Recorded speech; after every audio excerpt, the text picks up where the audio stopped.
Bismillahirrahmanirrahim. Assalamualaikum warahmatullahi wabarakatuh. Alhamdulillahirabbil alamin. Wassalatu wassalamu ala asyrofil anbiya'i wal mursalin sayyidina wa maulana Muhammadin wa ala alihi wa sahbihi wa man sara ala nahjihi ila yaumiddin. Amma ba'du. Hadirin hadirat yang dimuliakan Allah Subhanahu wa taala. Alhamdulillah wa syukurillah pada subuh yang cerah ini Allah Subhanahu wa taala masih memberikan kita nikmat kesempatan bisa melaksanakan salat subuh berjamaah. Semoga salat kita, doa-doa kita diijabah oleh Allah Subhanahu wa taala. Mari kita mulai dari kita bersama-sama membaca umur kita pada hari ini yang wala kulli niyatin shalihah al-Fatihah.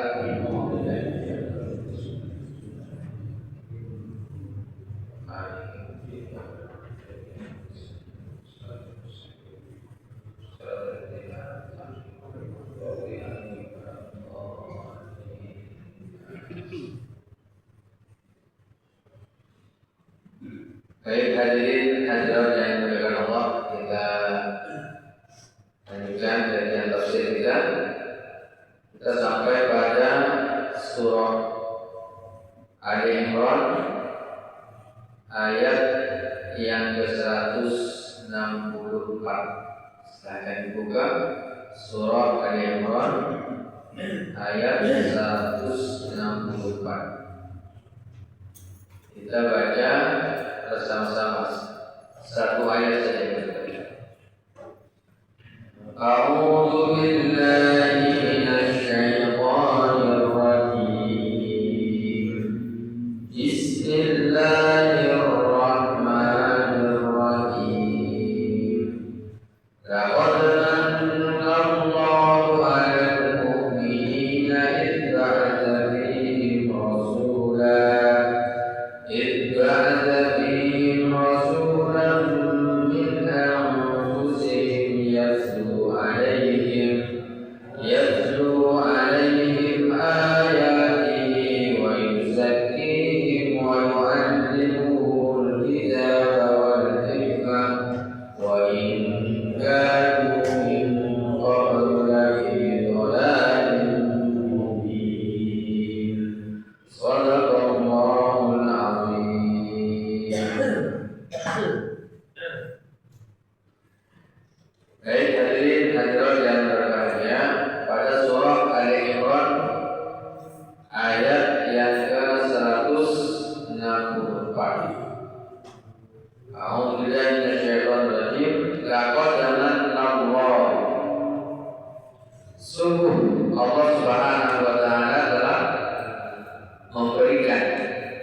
Hadirin hadirat yang dimuliakan oleh Allah Subhanahu wa taala, ayat ini ya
yang kuat berperan, mereka lah yang memimpin.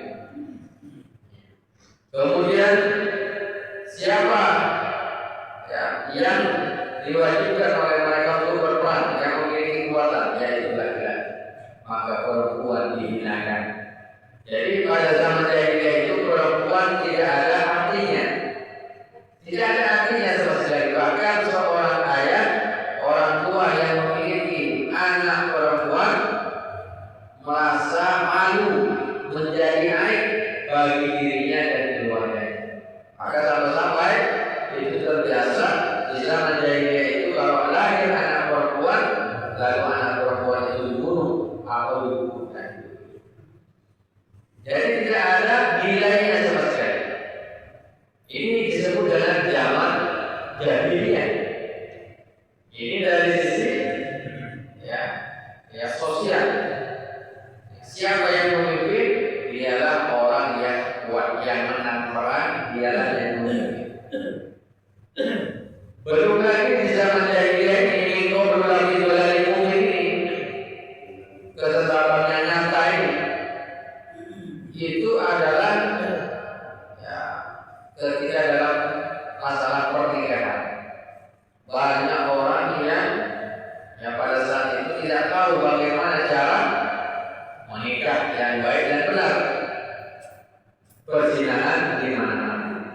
Bahkan seorang perempuan hanya dijadikan sebagai perempuan nafsu saja. Jadi mereka bisa berzina dengan laki-laki siapa saja. Ketika dia hamil, nanti siapa bapaknya itu bisa ditentukan dengan beberapa cara. Pertama,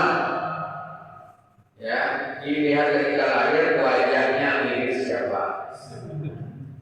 Wajahnya mirip siapa nih laki-laki? Oh, bilang ada pernah berzina dengan perempuan ini 10-20 orang. Lihat nanti anak ini miripnya siapa? Dijajarkan, oh mirip dengan ini enggak, bapaknya ini. Ada juga ditentukan dengan cara siapa laki-laki yang terakhir bersama perempuan ini sebelum dia hamil. Itu juga sebagai penentu siapa bapaknya. Nah, perzinahan di mana-mana, tetapi tidak ada aturan yang jelas. Tidak ada aturan yang jelas. Nasab tak jelas. Perempuan dimuliakan, tidak dimuliakan, dan nasab tidak jelas. Belum lagi dari sisi ekonomi, kesesatan yang nyata banyak, kezaliman di situ, perampasan harta milik orang lain, kemudian penjarahan, pencurian, perampokan itu sudah biasa. Penguasaan wilayah, penguasaan tempat itu juga sama. Belum lagi nanti penyimpangan yang lain. Nah ini dari sisi sosial politik juga sama, dibayang-bayangi dengan kekuatan besar, Romawi dan kekuatan Romawi dan Persia. Nah, selain daripada itu, dari sisi akhlak, kepribadian, tidak ada akhlak baik itu tidak ada. Akhlak kepada orang tua, akhlak kepada suami kepada istri, istri pada suami, anak pada orang tua, orang tua pada anak, akhlak terhadap tetangga, akhlak terhadap masyarakat tidak ada. Maka disebut di sini wanita dengan suasana dan kondisi carut-marutnya kejahiliaan yang seperti itu, maka diutuslah Rasul Sallallahu Alaihi Wasallam. Maka Allah katakan awal ayat ini, laqad manallahu 'alal mu'minin. Sungguh Allah Subhanahu wa taala telah menganugerahkan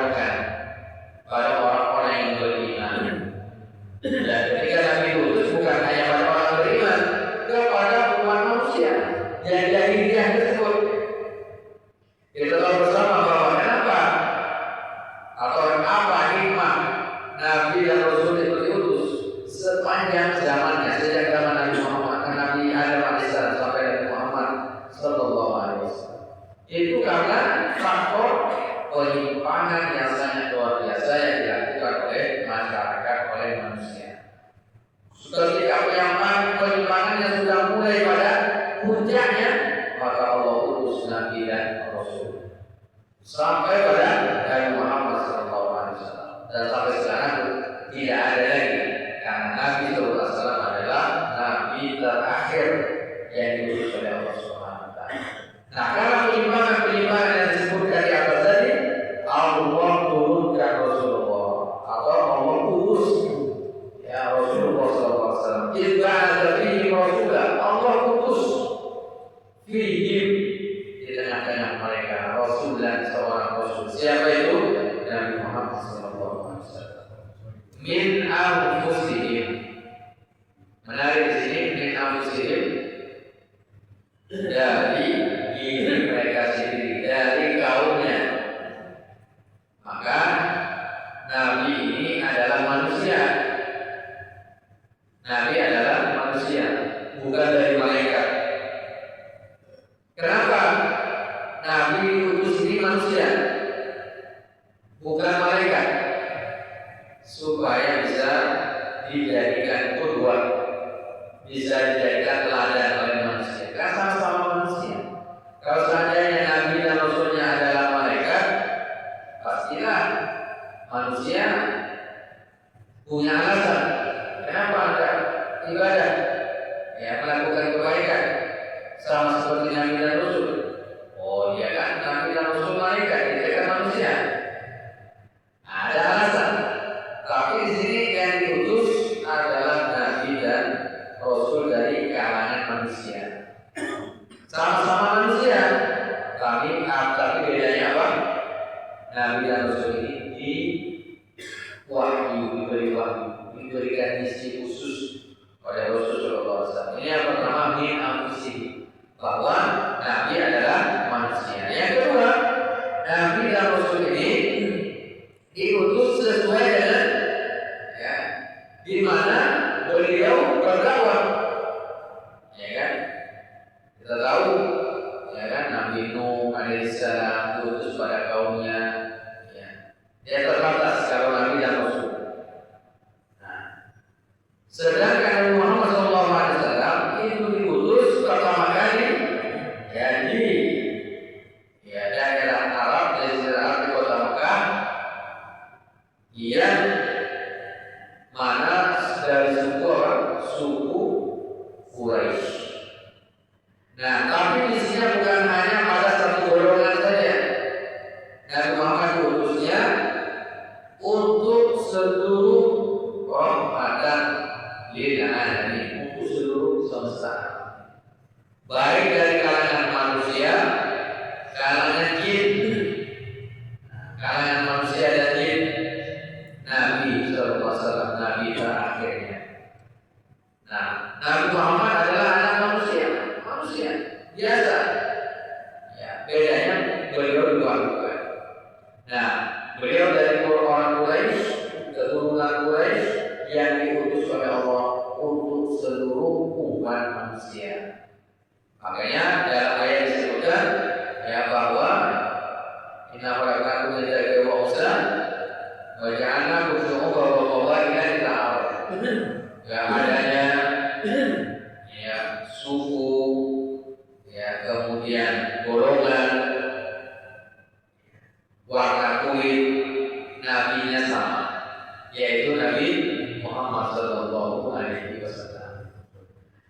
Maka siapa yang paling mulia di antara mereka? Inna akramakum indallahi atqakum. Siapa yang paling mulia? Orang yang paling bertakwa. Jadi bukan berbeda kan dengan orang-orang jahiliyah dulu tadi. Siapa yang kuat? Yang kuat adalah yang menang, yang dalam berperang, yang kuat. Iya, tapi kalau ketika Nabi Sallallahu Alaihi Wasallam putus, ternyata ya Rasul Sallallahu Alaihi Wasallam diberikan wahyu oleh Allah, diberikan panduan. Siapa yang paling mulia? Orang yang paling bertakwa. bukan orang yang paling kuat, hebat berperang, panglima, ya pejabat. Tidak. Siapa yang paling takwa? Dialah orang yang paling baik, yang dimuliakan di sisi Allah Subhanahu wa Ta'ala. Nah, apa misi dari Rasul Sallallahu Alaihi Wasallam di dalam berdakwah? Ini ayatnya, yatlu alaihim ayati. Nabi Sallallahu Alaihi Wasallam tugasnya adalah yatlu, membaca, membacakan, membaca dan membacakan wahyu, ayat-ayat Allah Subhanahu wa Ta'ala kepada umat manusia. Yatlu ini maknanya adalah tilawah. Tilawah ini maknanya apa? Membaca dengan cara tadabbur. Nah, beda dengan qiraah. Ya, diajarkan membaca. Maka tugas pertama, iqra bismi rabbikal ladzi khalaq, ini sangat penting. Memberikan apa? Pemahaman. Tilawah. Yatlu alaihim ayati, mengajarkan tilawatin, mengajarkan Al-Quran, membaca Al-Quran. Karena dari sinilah konsepnya adalah konsep memberikan pemahaman. Ya, dengan cara membaca orang bisa paham, ada ilmu, wawasan, ada ilmu, ada wawasan, ada pemahaman,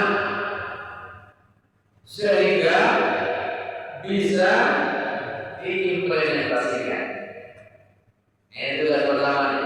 Berarti yang disentuh dalam dakwah Nabi Sallallahu Alaihi Wasallam adalah akalnya, akal manusia. Ya, akal manusia juga hatinya. Nanti kita bahas. Yatlu alaihim ayati, jadi memberikan pemahaman yang utuh, pemahaman yang jelas tentang wahyu. Nah, yang disebut pertama kali apa? Pemahaman yang akalnya. Karena orang ya mengamalkan, melaksanakan sesuatu harus paham. Dia harus mengenal siapa Allah. Dia harus mengenal Allah. Ma'rifatullah, mengenal Allah. Dia mengenal dirinya. Siapa diri kita? Kita adalah seorang hamba. Kan itu hamba yang lemah. Kita adalah ciptaan Allah. Terus diberikan pemahaman kepada kita. Kenapa kita dilahirkan ke muka bumi ini? Ada misi khusus. Allah Rabbul wa Insa illa liya'budun. Tidak aku menciptakan jin dan manusia kecuali untuk beribadah kepada Allah. Ini jadi dari arti khalifah. Ciptakan manusia dalam rangka menjadi khalifah yang mengatur urusan di bumi ini. Nah, ini memberikan pemahaman, ya kan, tentang ya bagaimana Islam. Yatlu alaihim ayatihi, maknanya apa? Ya, membacakan kepada mereka ayat-ayat Allah, memahamkan tentang ayat Allah, memahamkan tentang Islam. Bahwa Islam ini adalah agama yang diturunkan oleh Allah Subhanahu wa Ta'ala sebagai panduan hidup manusia. Hendaknya apa? Orang-orang kembali kepada al-Islam. Ya. Kembali kepada Islam. Jadi pemahamannya dulu, apa? Mindsetnya dulu. Ya, orang itu tidak melakukan sesuatu karena mindsetnya, ya kan? Pemahamannya. Nah, pemahaman itu bisa lakukan dengan cara mendengarkan, bisa dengan cara membaca. Ya, Pak, maka bisa luar biasa tilawatul Quran. Ini bagaimana ya benar-benar dipraktikkan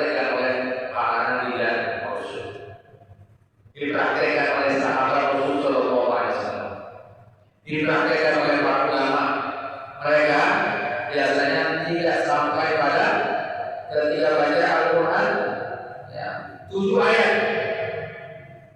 Diulang-ulang apa hikmah pelajarannya, terus kemudian mereka amalkan. Setelah itu lanjut lagi, begitu luar biasa.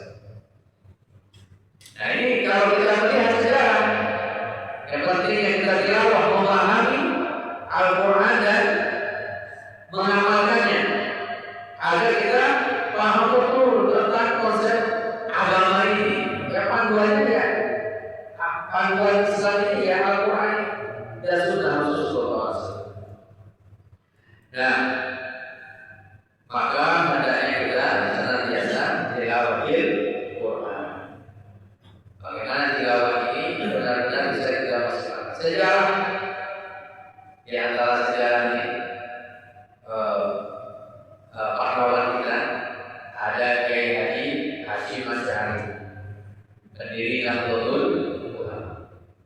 Beliau ini di dalam sejarahnya kalau menjadi imam pulang dari Mekah sekitar umur 28 tahun, 28 tahun pulang, kemudian membangun pesantren di Turkiye. Dan beliau kalau sudah menjadi imam sholat subuh, sholat subuhnya selalu satu juz sholat subuh. Berarti rakaat pertama 10 halaman, rakaat kedua 10 halaman. Sholat subuhnya. Kalau sholat subuhnya itu apalagi sholat malamnya. Karena biasanya yang wajib-wajib itu agak-agak beda sedikit. Jadi luar biasa. Interaksinya dengan Al-Quran luar biasa. Semangat jihadnya luar biasa. Ya, kemudian Joko Aminoto, itu luar biasa juga semangat kedua terhadap Al-Quran dengan para santrinya memerdekakan Indonesia. Ada lagi Buya Hamka. Ya, Buya Hamka ini beliau salah satu dai dari Sumatera yang kemudian beliau dipenjara. Nah ternyata dipenjara 2,4 tahun, 2 tahun 4 bulan. Beliau menulis tafsir di penjara sebanyak berapa juz? Dari juz 1 sampai juz 28 selama 2 tahun 4 bulan. Bayangkan di penjara. Kata beliau, kalau seandainya aku tidak di penjara, aku tidak akan punya ya tafsir. Apa nama tafsirnya? Tafsir Al-Manar. Tulis penjara. Ini artinya apa? Para pejuang dulu juga itu semangat juangnya itu juga karena dia suruh alim, jangan dilawar. Karena semangat dakwahnya terus, dan itu disikan Nabi dan Rasul agar umat ini paham bahwa Islam ini adalah agama dinun syar'iyun. Agama ini adalah agama yang sempurna. Al-yawma lakum al-yawma akmaltu lakum dinakum wa atmamtu alaikum ni'mati wa raditu lakum al-Islam dinan. Pada hari ini aku sempurnakan Islam agama ini. Islam ini sebagai agama, ya kan, sudah sempurna dan ajarannya adalah ajaran yang sempurna. Cuma ini banyak tidak dipahami oleh sebagian umat Islam. Islam ini hanya dianggap sebagai ajaran yang parsial. Islam hanya mengurusi masalah pernikahan saja, ya kan. Islam hanya diparsialkan dengan Islam itu hanya ibadah di masjid saja. Padahal semua aktivitas manusia semuanya diatur di dalam Islam. Mulai dari urusan pribadi, urusan keluarga, urusan bermasyarakat, bahkan berbangsa dan bernegara, cara berpakaian, cara muamalah, jual beli, semuanya ada di dalam Islam. Nah ini memang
disebutnya bapak satu kali.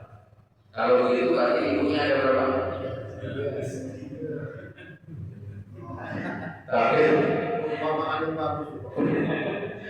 bukan berarti suruh nyari ibunya tiga, bukan. Tapi itu menunjukkan supaya porsi berbuat baik kepada ibu lebih besar daripada bapak. Jadi kalau kita berbuat baik satu kali, istilahnya kalau ngasih air kepada bapak itu 1 gelas, kalau dengan ibu 3 gelas. Kamu mudahnya gitu. Nah itu lebih kenapa? Dimuliakan. Nah ini pertama tentang Yesus alaihi ayat ini, yaitu memberikan pemahaman Rasul Sallallahu Alaihi Wasallam. Yang kedua, isinya adalah dan menjadi sasaran pendidikan juga. Pertama, membuka wawasan, pemahaman. Yang kedua, wajibnya. Nabi Sallallahu Alaihi Wasallam yang diutus dalam rangka mentazkiyah hati manusia, mensucikan hati, mensucikan jiwa manusia. Kalau cuma pemahaman saja, IQ-nya saja berkembang manusia itu, ya banyak orang akan menjadi, ya kalau sekarang juga banyak profesor, doktor, ya kan, tapi tak beriman. Para peneliti ahli, ya mereka cerdas secara IQ-nya, tapi hatinya poros, hatinya yang banyak kesyirikan, tidak mengenal Allah, Bayangkan kalau seandainya seorang peneliti ilmuwan mengenal Allah Subhanahu wa Ta'ala, maka dikasih hatinya, kesyirikan, kezaliman dicabut, dibersihkan, diisi dengan iman. Nah, ini adalah tugas kita juga. Yang pertama kita paham, kita bagaimana memahami IQ kita, pemahaman wawasan keislaman kita kuat, bagus. Yang kedua, hati kita jaga, kita bersihkan. Kalau Imam Al-Ghazali mengatakan ada tahmiyah, ada tahmiyah. Ada dua. Tahmiyah itu artinya menghilangkan penyakit hati, ria, mubuk, sum'ah, hasad, zolim, macam-macam. Dari penyakit hati ini keluarkan semuanya, diisi tahliyah. Akhirnya di tahliyah diisi dengan iman, diisi dengan ikhlas, diisi dengan memaafkan, diisi dengan sifat-sifat yang baik. Nah itu proses tazkiyah, dan itu yang dilakukan oleh Rasulullah SAW. Bukan hanya mengajarkan ilmu keislaman, pemahaman, tapi juga membersihkan hati. Ini kan banyak orang, misalnya sekarang ini berarti apa? IQ-nya, maka konsep pendidikan banyak orang terkadang hanya materi saja. Yang penting buku ini tuntas diajarkan di sekolah. Padahal hatinya, jiwanya tidak tersentuh sama sekali. Maka kalau kita lihat, kalau dikatakan pendidikan atau lembaga pendidikan unggul itu apa kriterianya? Biasanya kan nilai-nilai akademiknya bagus, kampus yang favorit, biasanya begitu kan, nilai akademiknya bagus. Memang betul kalau sudut pandangnya adalah sudut pandang keilmuan. Tapi kalau sudut pandangnya itu adalah masalah hati, nah maka banyak orang yang mereka nilainya bagus, kampusnya favorit, tapi tidak mengenal Allah. Mahasiswanya tidak mengenal Allah, kan? Mau akhlaknya seperti apa terserah, yang penting nilainya bagus. Inilah dampaknya. akhirnya apa? Dampaknya adalah materialisme, karena materi terus. Ya bahkan kalau ya di antara undang-undang pendidikan nasional, tujuan pendidikan itu kan jelas tuh disebutkan, yaitu apa? Ya untuk ya mendidik ya generasi yang apa? Beriman dan bertakwa kepada Tuhan yang Maha Esa dan mencerdaskan bangsa, kan gitu kan? Jadi prinsipnya adalah menanamkan nilai-nilai adab dan akhlak. Nah, ini sangat penting, ya. Bahkan ada yang terkadang apa? Sekolah favorit tapi musolanya kecil sekali. Berarti apa? Masalah spiritual ini tidak diperhatikan. Gitu. Kalau bisa, keilmuannya bagus, kemudian apa? Ya spiritualnya bagus. Ini komprehensifnya, ya kan? Komprehensif. Wajibnya tasbih. Nah, di dalam Islam apa tasbihnya? Yang dilakukan oleh Rasul? Pertama dengan tilawah Al-Quran tadi, yang kedua dengan ibadah sholat itu, ya, mentasbih hati kita, ikhlasan ibadah karena Allah. Kemudian apa? Selain sholat, zikir, membaca zikir, ya. Ada zikir yang sudah ditetapkan waktunya, ada di waktu sore, ada di waktu pagi, subuh. Ada yang mutlak, bebas kapanpun, kapan saja. Misalnya zikir mutlak ini seperti membaca sholawat, mau berapa jumlahnya terserah, mau kapanpun membacanya bebas, juga istighfar, kemudian kalimat la ilaha illallah, ya, tasbih, tahmid itu, ya, bersifat umum. Nah, ini dalam rangka mentasbih hati kita, membersihkan hati kita. Ala dzikrillah kita tatma'innul qulub. Maka dengan berzikir kepada Allah, hati kita menjadi tenang. Hati kan banyak orang stres, orang stres kadang, ya, orang stres, kemudian orang itu galau, biasanya karena hatinya bermasalah, spiritualnya bermasalah. Nah, maka di sini penting pikiran, akal kita, kemudian yang kedua hati.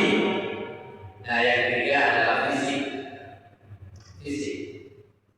Banyak orang perhatian pada fisik, olahraga setiap pagi jam 3 sudah turun jalan kaki supaya Pak pengen diet. Ternyata ya tak sholat subuh kan itu. Dia mementingkan urusan fisik, tapi untuk masalah hati, masalah ya hubungannya dengan Allah, ya dibiarkan begitu saja. Ya saya sering ketika ya di jalan-jalan saya lihat jam 3:30 saya keluar dari rumah, 3:30 orang mohon maaf bawa peliharaan olahraga dog bawa garang, tidak main dia, semua malu dulu saja, tidak main. Dia apa? Sekalian olahraga sekaligus melatih ya peliharaan ini. Yang dia peliharanya kasihan begitu. Kenapa? Mungkin secara fisik dia sehat, tapi secara mental, spiritual, ya, dia tidak mengenal Tuhannya. Dalam hidupnya apa sebenarnya? Banyak manusia. Tempat-tempat merawat kecantikan banyak. Tapi fisik saja perhatikan. Tapi untuk merawat hati susah. Nah ini yang sangat penting. Nah, tasbih kalau misalnya orang olahraga ada waktunya, tapi masalah olah rasa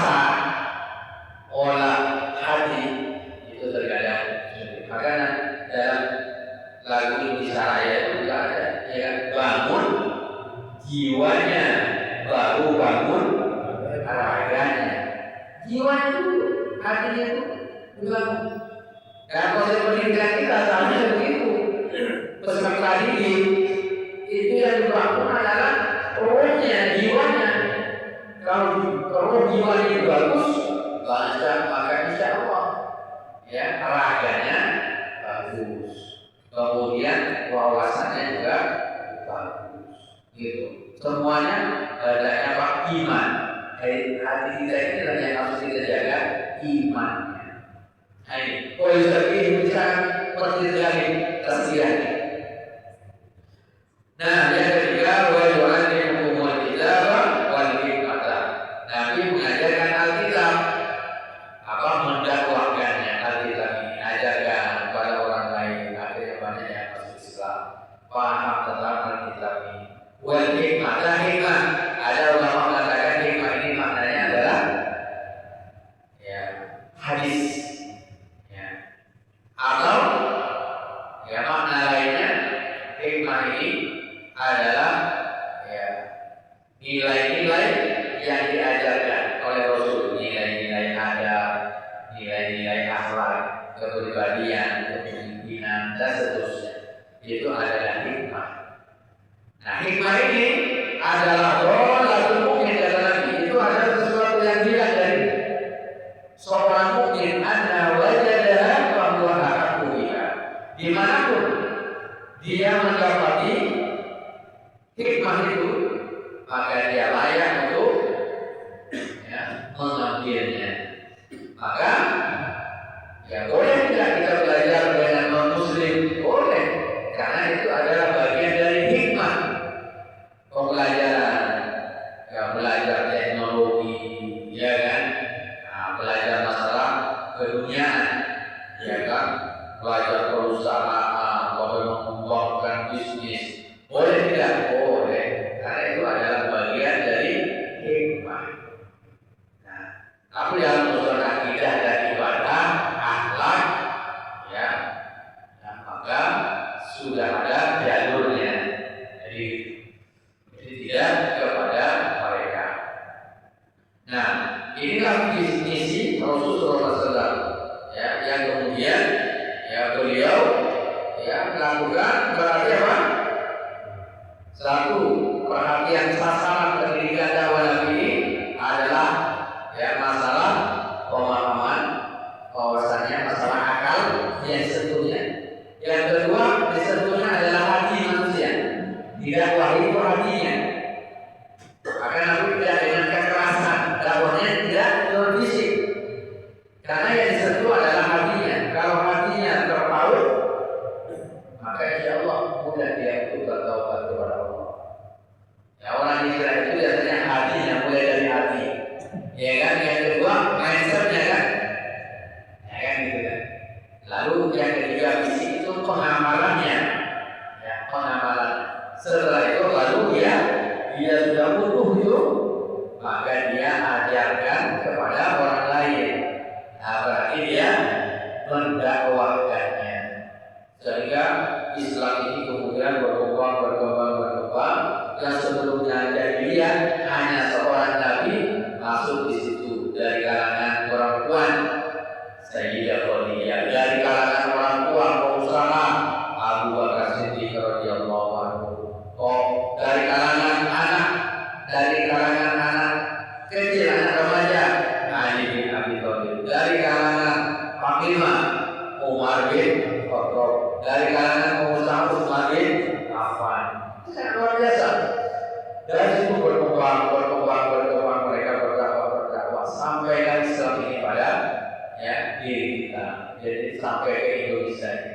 Ini adalah bagian yang tak terpisahkan. Ayat ini sangat luar biasa sebenarnya menjelaskan tentang ya bagaimana dakwah Rasul Shallallahu Alaihi Wasallam berkembang. Jadi bukan dengan pedang.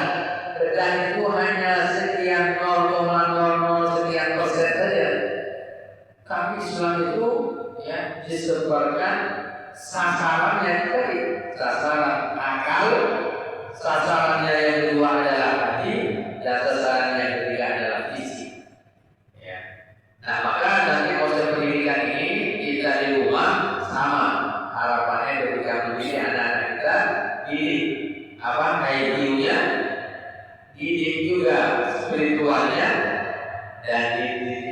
fisiknya, jangan sampai lemah dan seterusnya.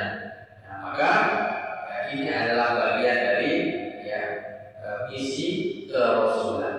Dan mudah-mudahan ini juga bisa kita maksimalkan dalam kehidupan kita, baik itu di mana saja.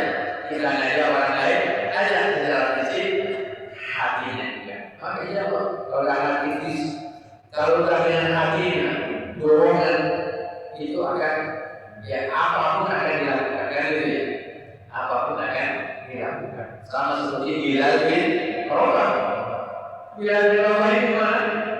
Luar biasa. Mungkin IQ-nya, ilmunya tak banyak ya, tapi kekuatan imannya, kekuatan hatinya luar biasa. Dikalahkan, mau diseret, mau disalib, mau ditimpa batu, tetap Allahu Akbar. Nah, ini karena kekuatan.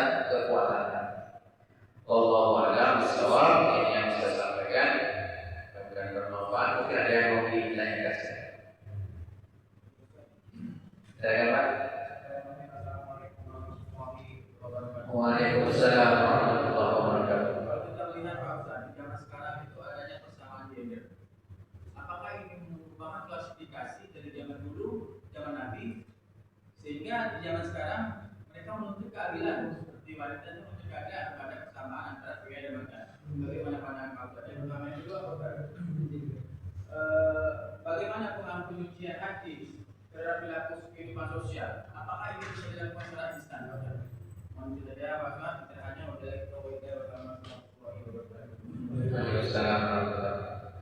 Ya, yang pertama tentang pemikiran. Ini kan beragam pemikiran, yaitu adanya feminisme. Ini gerakan feminisme, gerakan apa? Menyamakan gender laki-laki dan perempuan. Seharusnya sama, kan begitu kan? Bagaimana pandangan Islam terhadap hal itu? Kalau kita baca beberapa teratur dari kalangan para ulama, akan kita dapati bahwa Islam itu pertama menetapkan bahwa laki-laki dan perempuan itu berbeda. Apanya yang berbeda? Jenis kelamin. Dan itu kan tak mungkin disamakan.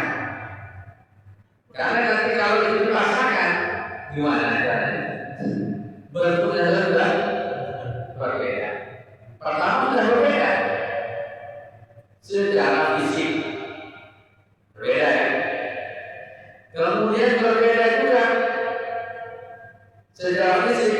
Selain Islam, adanya rahim itu berbeda.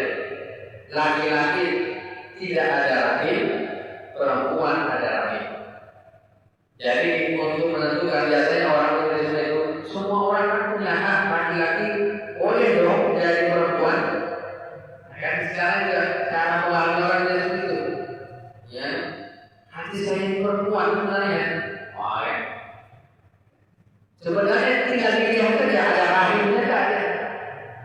Kalau nggak ada rahim berarti laki-laki. Karena setiap perempuan secara fitrah punya rahim. Nah, itu udah berbeda juga. Ini proses penciptaan secara fitrah, secara fisik masih. Nah, kemudian yang kedua dari sisi mental, mental itu juga berbeda antara laki-laki dan perempuan. Secara umum laki-laki selalu mendahulukan akalnya daripada perasaan. Kalau perempuan perasaan. Memang kadang kita ketemu nih, suami logis ibu tidak logis apa yang penting sesuai dengan perasaannya.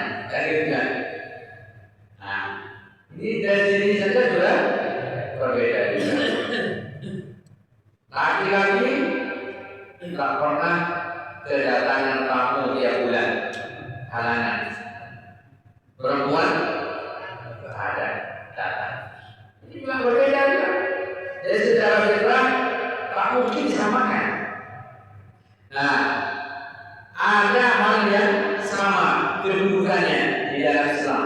Pertama, dari sisi ubudiyah, penghambaannya kepada Allah sama, tidak dibedakan laki-laki perempuan. Apa kaidahnya? Inna akramakum indallahi atqakum. Mau laki-laki perempuan sama, yang paling mulia adalah orang yang paling bertakwa. Itu sama kedudukannya. Nah, kemudian kalau dari sisi itu kan banyak dari sisi ini, biasanya nanti dampaknya dari pemikiran tadi itu adalah ya kesamaan gender nanti ya boleh dong menjadi pemimpin itu adalah seorang perempuan. Biasanya gitu kan. Banyak tuh, memang banyak diskusi dalam ini. Ya, misalnya banyak boleh nggak dia memimpin? Ya, boleh saja, boleh saja. Tetapi ada apa namanya wanti-wanti dari Rasul. La yuflihal qaumu walau amruhum imra'atan. Tidak akan sukses suatu kaum yang menyerahkan urusannya pada wanita.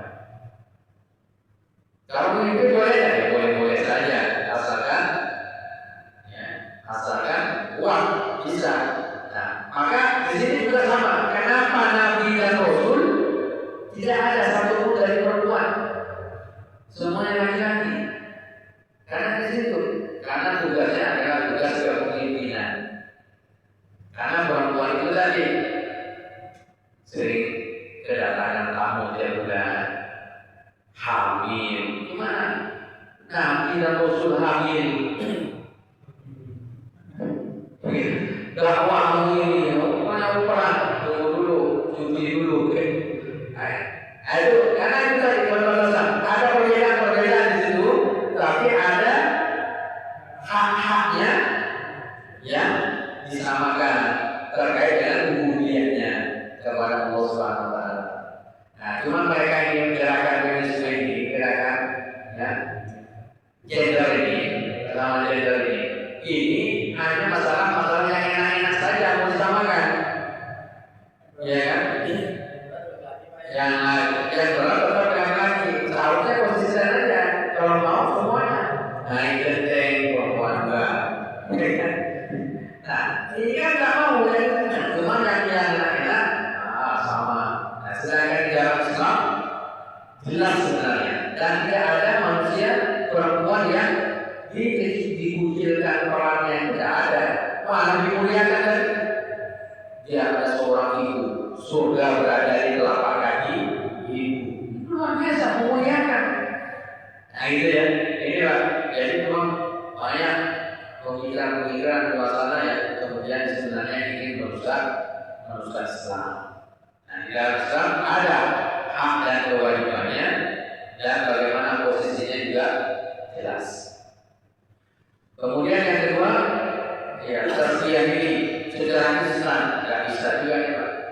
Ya masalah mentarbiyah hati manusia, masyarakat kita ini kemudian menjadi baik semuanya. Memang bertahap ya. Dimulai dari mana? Dari individu kita. Kita mengislah, memperbaiki diri kita. Setiap individu, ya suami, istri, anak, masyarakat. Yang kedua, setelah dari kita keluarga kita islah keluarga kita dari ayah, ibu, anak. Nah dari keluarga kita lahir masyarakat, ya kan? Masyarakat itu kan kumpulan dari keluarga-keluarga. Nah keluarga ini kumpulan dari setiap individu. Maka kalau ingin masyarakatnya baik, keluarga-keluarga harus baik. Di keluarga supaya baik, maka setiap individunya sama harus memperbaiki diri. Maka insya Allah, nah itu bisa. Jadi kalau kita umumkan sekian itu tidak bisa. Memang harus muncul dari diri kita. Itu ayat Allah pada masih ada? Ya, saya. Assalamualaikum warahmatullahi wabarakatuh. Waalaikumsalam. Kaitan dengan nas tadi itu, apakah ada kaitan dengan dengan apa di istilah tasawuf itu tajali, mahali, ada 3 itu. Bersihan, mengisi dan menghiasi dari dan Allah menampakkan. Maka ada kaitannya Pak. Untuk jelas. Ya, ini pembicaraan yang sensitif lah terkait dengan ya akoli, ya kemudian tahali dan tajali. Adanya mau setawak kan? Nah, ya itu apa pembahasan khusus ya. Ya, ya. Sehingga nanti apalagi kalau ditanya jawab singkat yang ini kan, nah itu butuh ini penjabaran yang cukup luas. Nah, butuh waktu yang luas juga untuk apa namanya? Ke rumah tuh Pak Ustaz. Ya, Ke rumah. Pesantren. betul. Itu ya. Jadi prinsipnya hati kita ya. Tadi takol itu ya menghilangkan penyakit-penyakit hati, kemudian ya diisi dengan sifat-sifat yang baik, dengan iman yang baik. Nah, selebihnya